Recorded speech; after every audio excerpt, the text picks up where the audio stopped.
Okay, the next step now, we're going to start getting some video work in. Now, because we're going to video work, this actual workspace that Photoshop has set up for me is not the best one.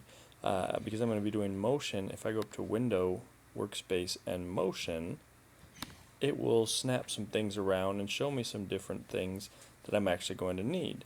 Among them, the most important is the timeline down here at the bottom. And what we're going to do is we're going to start our video by clicking the button that says Create Video Timeline. Now, those of you that are relatively familiar with video editing, this won't look too intimidating, but essentially for the rest of you, this is a look at what our video is. Now, right now the video is set to be 5 seconds long. We can see that here. And one thing to not get too tripped up about is these 10F, 20F, then it goes to 2 seconds. And that's frames. In a video of our nature, there's 30 frames per second. So it says 10, 20 instead of 30, it goes to 2 seconds, 210, 220. And that's just how many pictures, basically individual images, make up what ends up looking like a movie image.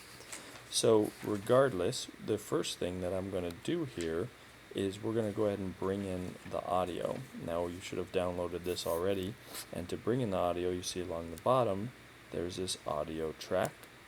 I can highlight the little music note there, and I can say add audio, and I'll go ahead and just search for mine, and I've got this WAV file, and I'll go ahead and open that up.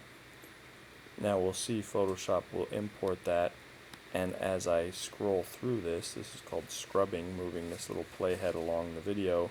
If I push play, I pledge allegiance which by the way, play is just your space bar. You can use the buttons over here, but space bar is to easier. the flag of the United States. So I can hear myself talking there. I pledge. Now, one thing I noticed right away is my pledge doesn't start right away.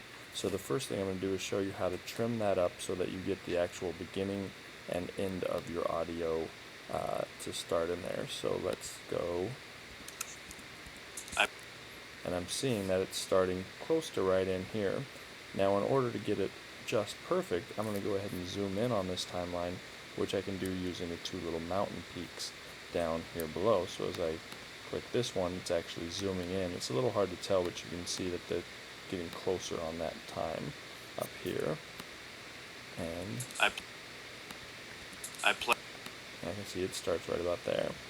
Now, to trim this clip so that it actually starts where I start talking, I can simply take my arrow tool, which I'm already on, and come to the beginning of the clip, and you'll notice how the cursor changes from an arrow to that little deal there, and I'll take that, press and hold, and I can just drag that in the 15 frames that it's going, and when I let that go, now it kind of snaps back so it doesn't look like anything happened, but what you'll notice is now, at the beginning, I pledge allegiance.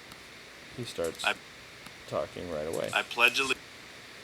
So I want to do that at the end as well, so I can either back out or I can just scroll over here.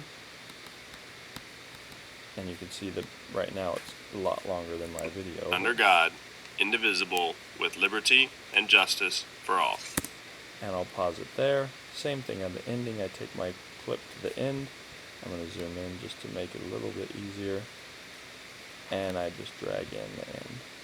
And now the audio's trimmed just to the length of my actual video, or my actual speaking part. So now that I've got that set, the next step that I want to do is I'm going to cut this audio clip up into all the little individual pieces of the pledge. Now you can see along the timeline bar here this little scissors tool, which is what you would use to cut it. And you could go as simple as going, I pledge allegiance. Pause,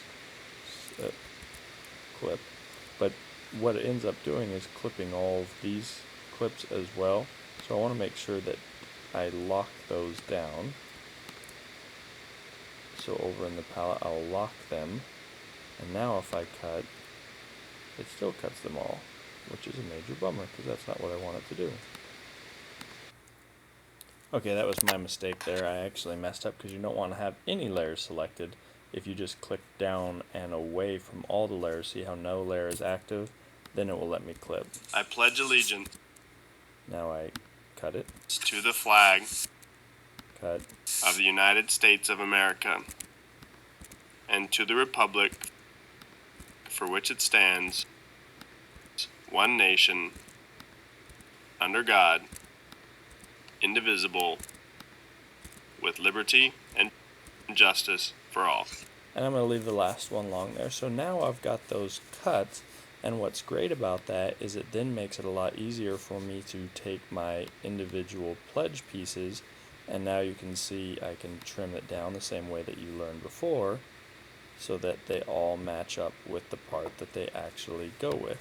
So I'm going to go ahead and move my cursor there to make it even easier, and I can cut all those down, and that's how you can cut and trim clips in Photoshop's motion feature.